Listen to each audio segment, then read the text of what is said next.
All right, everyone, welcome back. We're ready to get started. Lala, as I said, is a very passionate yoga teacher with over 500 hours of teacher training experience and 15 years of yoga teaching, which is a lot. Imagine how much that is. Imagine how much she has already shared with people. She's led classes in a lot of popular health and fitness centers over in the UK. She's taught young children with eating disorders. She's taught seniors, people with injuries, and regular stressed out people who want to turn to yoga and get some relief from that daily stress. Now, Lala feels most alive when she's sharing the mysteries and the secrets of yoga, which can be very, very interesting and illuminating. And she uses different styles of yoga and combines them to create unique and inclusion-sensitive classes in her yoga teaching. And in doing so, she's helping ignite that flame inside, which awakens that divine spark, which you may know an inkling about or a little bit about. And by doing so, it reveals our inner peace, the wisdom, the nourishment of our optimal health, right? And so that life can be lived and not just managed. And those words are very important. So that life can be lived and not just managed from day to day in a routine. She teaches many different types of yoga: yin yoga, chair yoga, yoga nidra meditation, which I've done before, hot yoga in the style of Bikram, which is gaining in popularity, somatic yoga, and also hatha yoga. And so without further ado, here is Lala to tell you about her approach to yoga. Welcome, Lala. Thank you. Hello, everyone. How is everybody?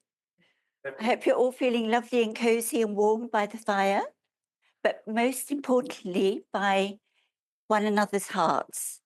So I thank you all for gracing me with your presence. And as you can see, my speech is going to be about yoga, your nervous system, and the doorway to enlightenment. So that might sound very woo-woo, but it's a real thing. So can we go to the next slide? Oh, that's just me doing. Okay, so we're going to start, go ahead, next, with the nervous system. The human nervous system is comprised of the spinal cord, the brain stem, and the brain. Next slide, please. The nervous system is responsible for sensory perception, motor control, and integrating information.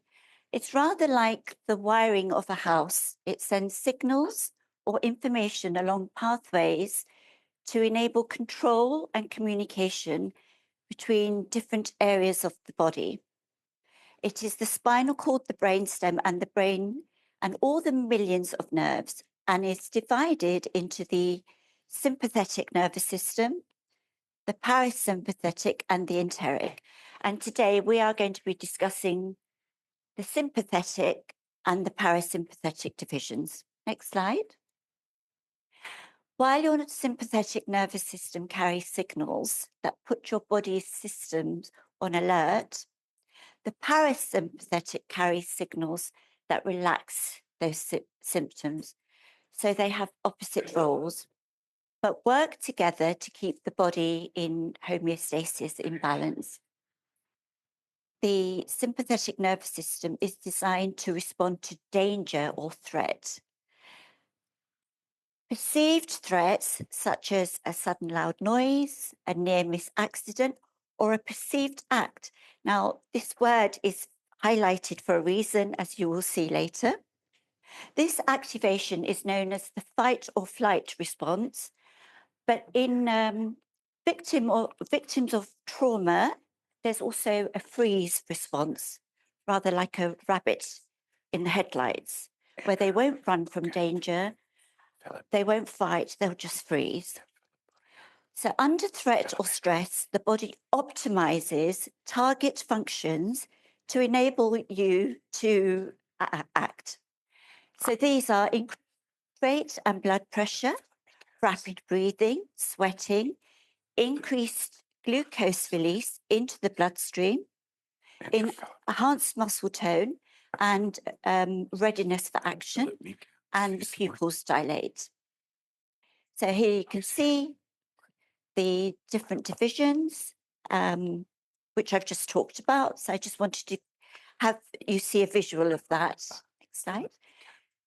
The sympathetic nervous system is designed to be a temporary response to acute threats. Chronic activation can have negative consequences for overall health and well-being. Some symptoms of chronic stress are dizziness or passing out when standing up, eyelid droop, known as ptosis, fast heart rate, tachycardia, even when resting, sexual dysfunction, sweating too much or not sweating enough, and trouble digesting food. Now, these are just some of the symptoms because we know that stress can cause heart disease and numerous other issues in the body. Oh, and trouble swallowing. So, unfortunately, even though the sympathetic nervous is designed as a temporary, of the moment system, we are experiencing non-stop triggers on a daily basis, sending that sympathetic division into overdrive, even in a frenzied state. So some examples: stress and overstimulation provoked by stimulus or something that prompts focus and vigilance, such as a stressful event or a demanding task at work. The more the stimuli, the higher the activity of the sympathetic nervous system. Chaos and uncertainty. So little things like missing a Zoom call, being late for work, or experiencing unexpected events. Temperature changes, localized adjustments such as sweating in response to an increase in temperature are also mediated by the sympathetic nervous system. And neurological or psychological stress, such as everyday stresses like standing up in front of a room for a presentation, hello, dealing with conflicts, or experiencing anxiety can activate that sympathetic division of the nervous system, making the body feel like it's in danger. So just consider a typical day. Most of us are awoken by an alarm. Oh, cortisol release. It's time to get up. Okay, instantly stress. The dog has chewed up your work shoes. Your colleague is not well and will not be assisting you with an important presentation. There is a traffic jam and you are late. The boss is mad at you. Your mother calls you at work and wants to tell you all her silly gossip because she's lonely and it stresses you because you have work to do. Get the picture? So all these are triggers which send the sympathetic nervous system into a chronic frenzy. And that's just your morning, leaving you with no time to balance the body and the mind or to calm yourself. Next one, parasympathetic nervous system, which is the rest and digest division. So the main parasympathetic nerve is the vagus nerve or the vagal nerves, which play an important role in involuntary, sensory, and motor functions, including digestion, heart rate, blood pressure, respiration, immune system responses, mood, mucus and saliva production, skin and muscle sensations, speech, taste, and urine output. Next slide. The vagus nerve carries signals between your brain, heart, and digestive system. And damage of this nerve can lead to gastroparesis, food not moving into your intestines. And some people with vasovagal syncope faint from low blood pressure. Vagus nerve stimulation can treat epilepsy and depression. Very important. So therefore, stimulation of the vagus nerve is key to getting into the rest and digest state, the parasympathetic state, known as homeostasis, a balanced state. So all yoga, even though all yoga will benefit your body, mind, and soul, it's the most gentle forms of yoga that will feed and nourish the nervous system.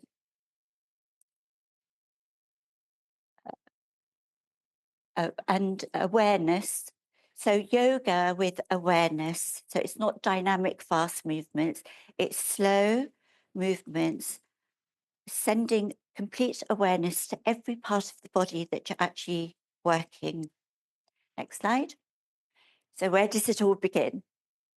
The mind. Next slide, please. A mind is its own place in itself and can make a heaven of a hell and a hell of a heaven. There are 3 layers of the mind: the conscious, subconscious, and the superconscious. Your conscious mind is your awake mind. It is the mind that you use to just function day to day, your thoughts, your movements. It is responsible for desires, aversion, attraction, and obviously thoughts are triggered by that mind. We act on these impulses with movement, touch, sex, clearing the bowels, speech, etc. And it's responsible for basic instincts such as hunger, sleep, food, and sex and fear. Subconscious mind is your data bank. It holds every single memory of every single thing that you've seen, touched, experienced, felt in your entire life. Now, the ancient yogis tell us that we live millions and millions of lives because they believe in the wheel of karma and reincarnation. So that subconscious mind is storing memories from previous lives. So, for example, you may have arachnophobia, fear of spiders, but you've never seen a spider before in your life, but you're terrified from maybe at the age of 2. That's because your subconscious mind remembers some fear of spiders from a previous life. Your subconscious mind never ever sleeps. Even when you are asleep, it's awake. And that is what makes the body continue to function during the night, breathing and all the other things that you're doing, the knowledge that you have to wake up to go to the toilet in the middle of the night. So it's also known as the autopilot. And it is your best ally to achieve anything that you want in life with correct input. All involuntary functions of the body are governed by the subconscious mind, such as the involuntary muscles, organs, functions of the heart, the lungs, digestive system, the kidneys, endocrine glands, and dreams are stored in the subconscious mind. It is also the layer that we connect to when we meditate, and it is extremely obedient. When you still and quieten your awakened mind, the subconscious mind will do anything that you ask. It will create your reality according to what you want. And then you have the superconscious mind, which is intuition, higher consciousness, and paranormal activities, visions, experience, etc. So right suggestion is important to your mind. If you do not start distinct and powerful autosuggestion, your conscious mind will start its own suggestion to you, and you will be governed by your mind. By powerful autosuggestion, govern your mind, but do not let yourself be governed by your material mind. So why? Next slide. So the ancient sages and mystics of the yogi tradition tell us that we live in an illusion, a virtual reality, a hologram, and they call this illusion Maya. It's not reality. In the one of the most translated scriptures, universal translated scriptures, the Bhagavad Gita, Lord Krishna, who is the incarnation of God, so I don't like to use that word God because it puts people off, but he's the incarnation of the all, the absolute. He says to his devotee Arjuna, the Supreme Lord dwells in the heart of all creatures and whirls them around on the wheel of Maya as if they were mounted on a machine. So next slide, you can see here, this is the wheel of Maya. The Buddhists and the Theists, they all depict this wheel. It's the wheel of illusion, but births and reincarnation, birth, death, and karma, all of that is depicted in that wheel. And there you can see the Godhead controlling it. So this verse emphasized the omnipresence of the Supreme Lord or Absolute within all beings and how Maya acts to keep them in the cycle of illusion and worldly existence. Next slide. According to Hindu mythology and the Bhagavad Gita, Maya is the illusory energy of Lord Krishna, which conceals the eternal and absolute truth. It is the force that makes us perceive, that word again, the temporary material world as real and desirable, leading to attachment and suffering. It's also depicted in the Wheel of Fortune in tarot. There you go. Next slide. So the Bhagavad Gita is also known as the Lord's Song and is solely focused on meditation and how it gets us out of the illusion to discover the self with a capital S. So it's not you, me, myself, it's greater than you, the divine self, the true self. The 15th century mystic Kabir says that one hair on the head of the absolute, which is a metaphoric analogy, shines brighter than 16 suns. So if you are a divine essence of that absolute, you can imagine how you are illuminated. So how does the mind hide such brilliance? Next slide. The mystics also said that the mind is the agent of Maya and that it is a machine. It's a thought machine with its constant chattering. Ancient sages, they called it the monkey mind, non-stop thoughts. Now, the mind has 5 passions: anger, lust, greed, vanity, and attachment. And as the agent of Maya, the illusion, it wants to keep you firmly in the illusion with its 5 passions. The mind rules you with military might and has an arsenal of weapons and allies at its command.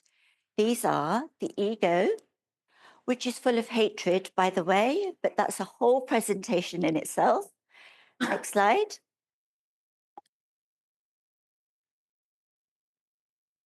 The passions, 5 passions: perception and Maya, the illusion. Once again, to quote the Bhagavad Gita, there are 3 gates leading to hell: lust, anger, and greed. Every sane man should give these up, for they lead to the degradation of the soul. Next slide. These verses highlight the detrimental effects of lust, anger, and greed, and emphasize the importance of overcoming these negative forces to achieve spiritual growth and self, with capital S, realization. Now, Jesus said, "Be in this world, but not of it." Did Jesus know that we live in a hologram and that the mind is the enemy within? The Buddha also seemed to know what is hidden from us. Your worst enemy cannot harm you as much as your own unguarded thoughts. So is it fair to say that neither ill or good comes from others? It's all from you?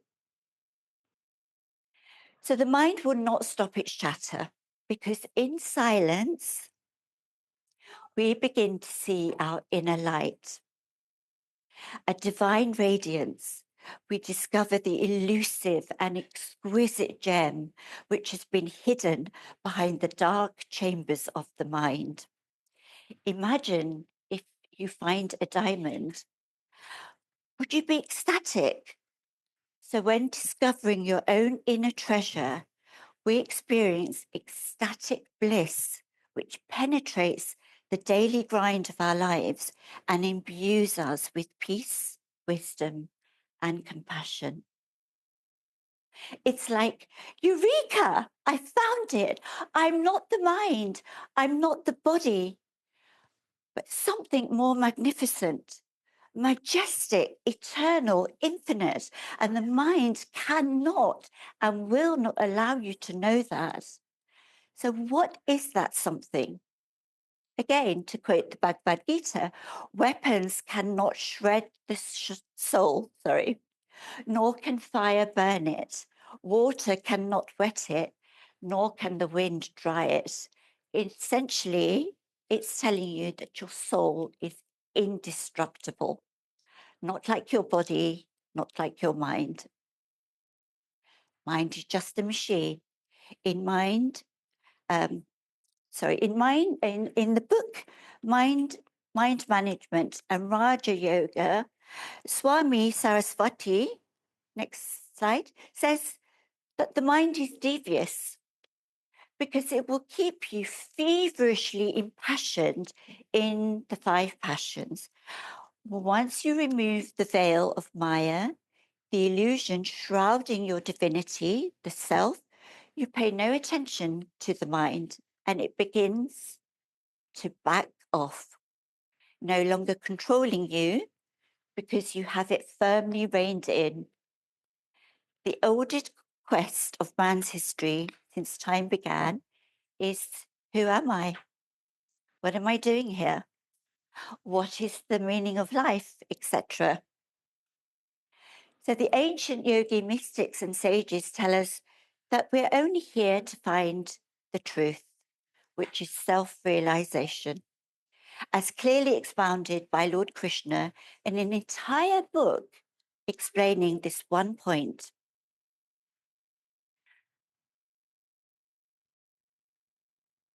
Excuse me. So we're always seeking as though we have lost something, yet we don't know what it is or where to find it.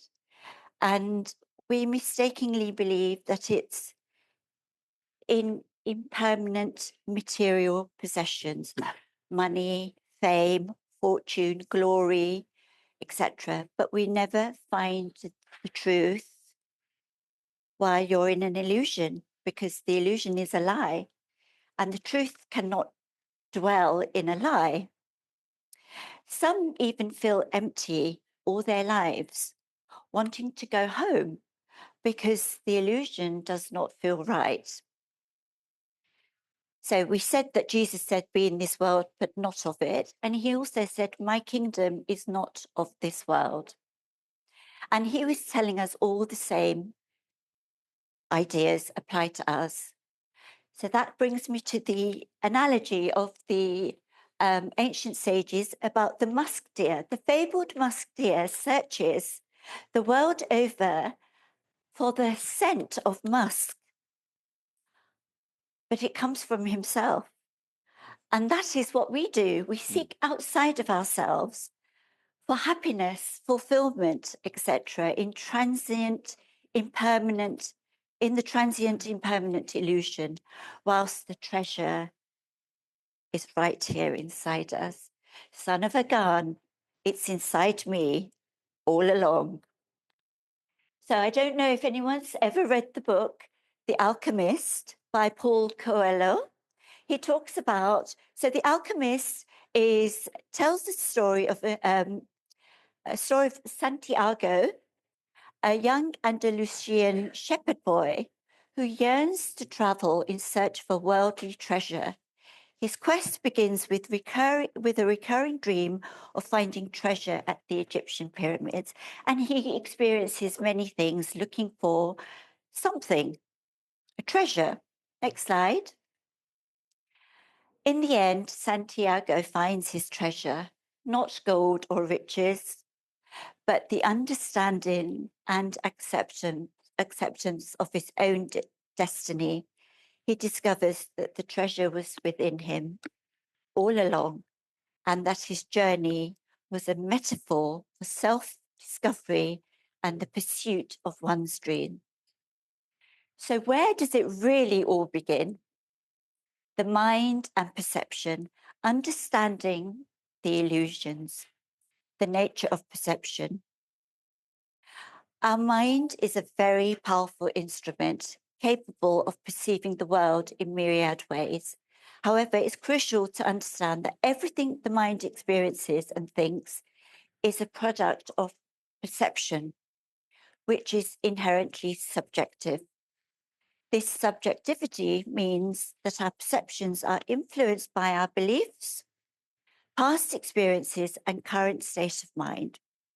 Perception is the process through which we interpret and make sense of the sensory information we receive from our environment.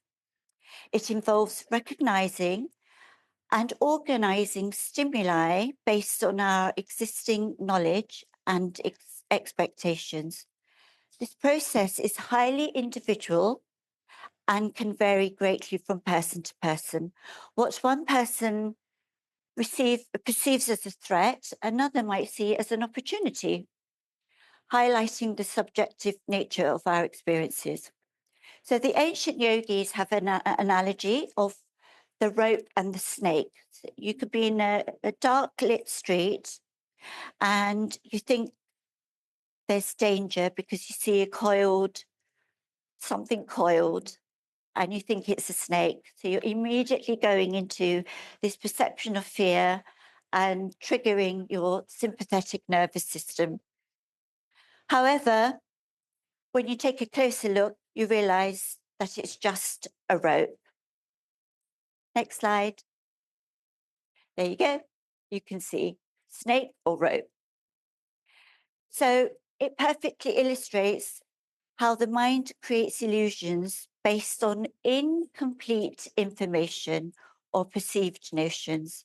The fear and stress were real, but they were based on a false perception. And this underscores the importance of questioning our perceptions and understanding that they may not always align with reality.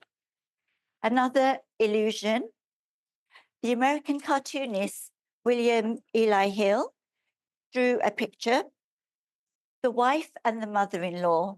So can you go to the next slide, please? There you go. He drew that, the wife and the mother-in-law, they're both in it. Now, it depends on your perception. What do you see? Can you see both, or do you see one or the other? So that's all related to perception of the mind. Next slide, please. Go, next slide. No, next one. Yeah. And again, it's the blind men with the elephant. One thinks it's a fan, another one thinks it's a spear, it's a wall, it's a tree, a snake. So again, perception, another idea of perception. So scientifically proven, it's really important to understand we are not seeing reality. We are seeing an illusion. Says neuroscientist Patrick Kavanagh, a research professor at Dartmouth College and senior fellow at Glendon College in Canada. We're seeing a story that's being created for us. Everything we see is a perspective, not the truth. Next slide. And so depending on where you're looking from, you can see different things again. Next slide. And the poor rhinoceros thinks he's just a horn because that's all he can see. So next slide. Okay. So what do we do? What is the remedy and how do we open the door to enlightenment? The kingdom of heaven is within you. Jesus also said, if thine eye be single, thy body will be filled with light. Somewhere deep inside, everyone knows there is something more than this birth, life, and death. There's some who spend their entire lives reaching for higher consciousness to open the door to divinity, but most drift along hoping someone will open the door for them. So not everyone wants to open the door to divinity. They're quite happy living in the illusion with material possessions, and which the ancient yogis tell us always lead to suffering. But sooner or later, just a little practice of connecting to your inner divinity, the divine desire wells up. It develops into an ecstatic spiral that pulls us out of our limited earth perception, out of Maya, the illusion. As her veil drops, everything changes for the better. If you set your heart and mind to it, you can do it, and nothing will ever be the same. Suffering and a longing for that something will cease. So this will resonate with wise souls, those who are ready to do what it takes for as long as it takes. Many of us marvel at the incredible stories of the ancient sages and the powers they possessed, but they were not necessarily wise sages to begin with before they did the works, and it's the same for all of us. The essential nature of our consciousness is blissful silence. It is what is behind the mind, what is experienced when the mind becomes still, and the realm of what we know is God, omniscient, omnipotent, the all, always right here within. And that is why it's proclaimed in the Psalms, be still and know that I am God. So to access the divine, all we have to do is to know how to be still. So how do we do it? Meditation is the process of systematically allowing the mind to become still for specific periods of time each day. In doing this daily over weeks, months, and years, quietness consciousness gradually becomes more evident when the mind is active and even when we're not meditating, and worldly life becomes enriched. And often in many ways that we may not even expect, by steadily awakening the qualities of the divine within us, all of life is uplifted as we become a divine expression. That's just a yogi meditating. Next slide. So we are made in the image of God because the entire cosmos is contained within us. Next. Carl Sagan agrees the cosmos is within us. We are made of star stuff. We are a way for the universe to know itself. So with yoga practices, the feeling of oneness gradually increases in time, becoming a full-time experience.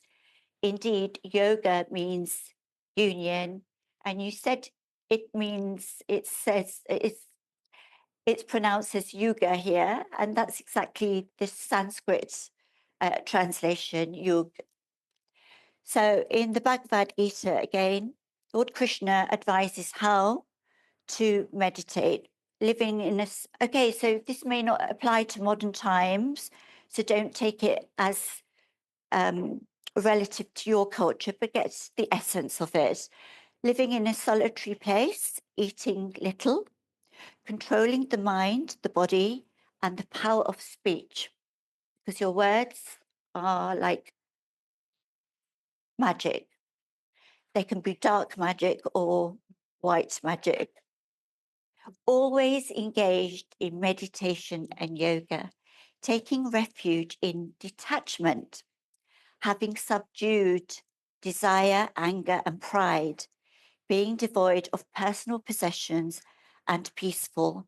Such a person is certainly elevated to the position of self-realization, enlightenment.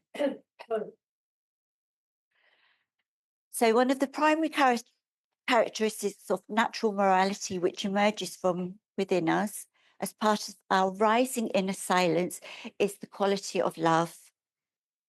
So while we are becoming more resilient, creative, and strong, we're also becoming more caring and compassionate. Our ability to give expands because we have more available within ourselves. All of these qualities rise naturally by engaging in daily deep meditation, which purifies the nervous system. So our latent divine nature can begin to express through us. And a study published in Frontiers in Psychology explored the impact of long-term meditation on psychological well-being. The researchers found that individuals who engage in deep meditation practices reported significantly higher levels of psychological health, including greater emotional stability, reduced stress, and enhanced overall life satisfaction.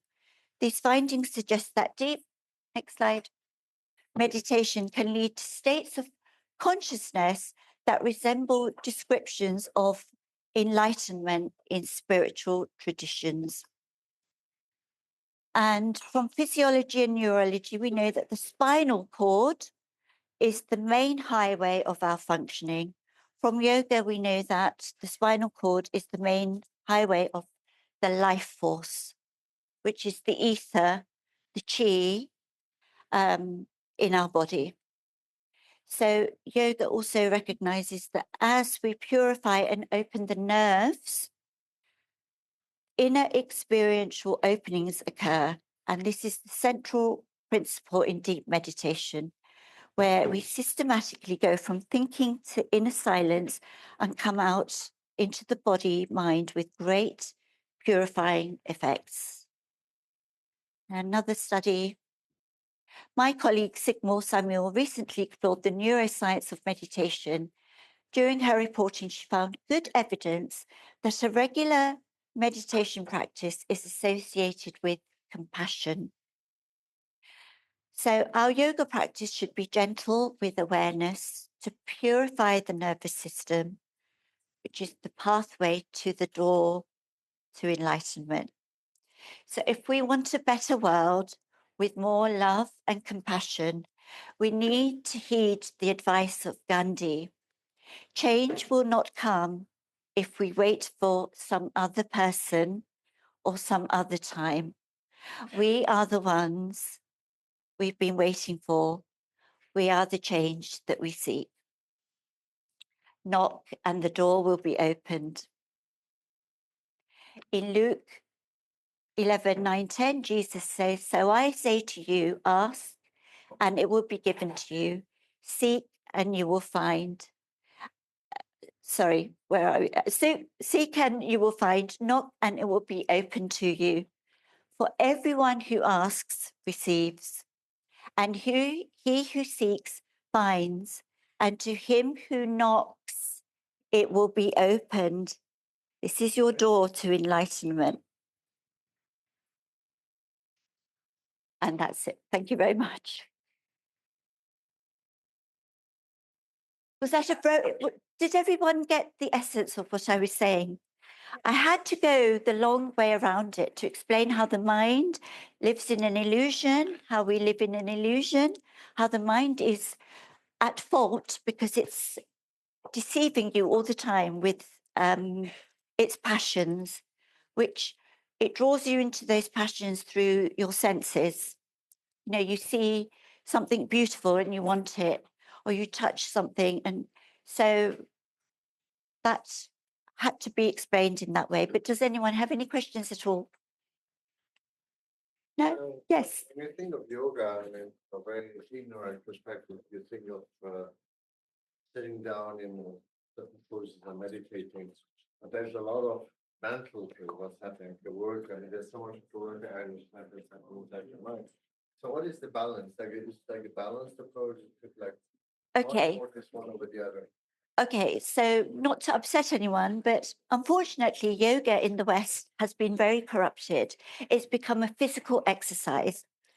And the reason these physical exercises were developed by the ancient yogis is actually yoga is only entirely to do with the purification of the mind.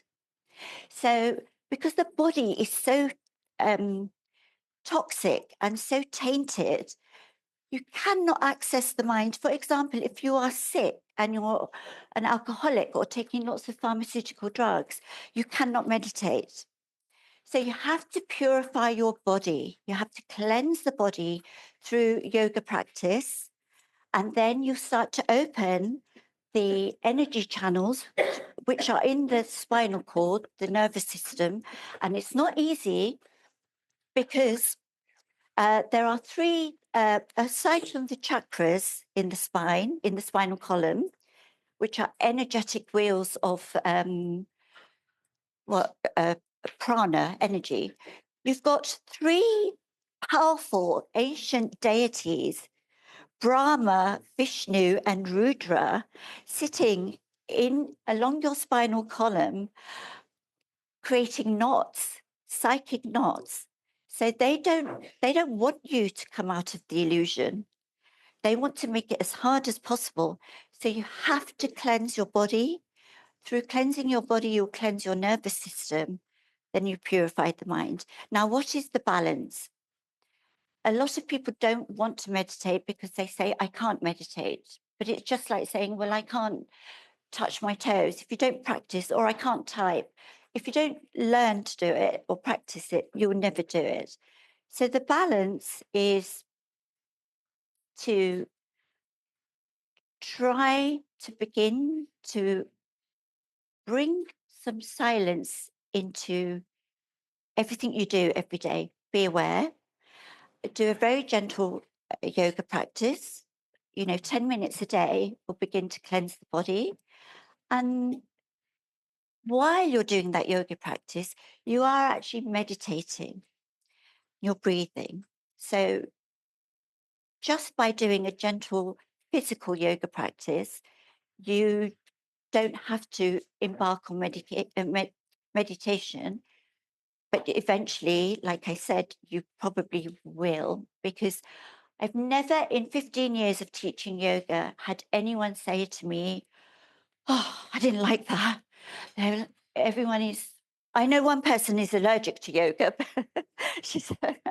but so once you embark on that journey, because that divine flame inside you is dying to wake up, but it's hidden, like a gem, it's hidden in the dirt. So does that answer your question?